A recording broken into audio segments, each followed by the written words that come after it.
అయ్యా, ఇది నెత్తురు దాగిన కత్తుల కథ.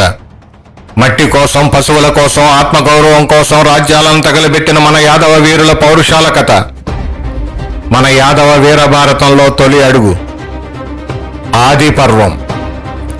12 ఆమడల పొడవున్న మహాగోగనం నడుస్తుంటే వెనుక వచ్చే వేలాది ఆవులకు కనీసం గడ్డి దొరక్క తమ ముందు పోయే ఆవులు వేసిన పేడను తిని బతికేవంటే ఆ మోగ జీవాల ఆకలి కేకలు ఈ ఆకాశానికి ఎలా తాకాయో ఊహించండి.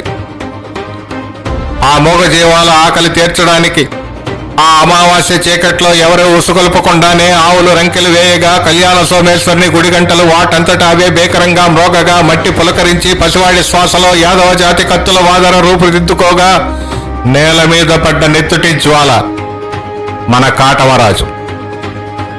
చరిత్ర మొదలయ్యింది. త్వరలో మీ ముందుకు మన యాదవ వీర భారతం.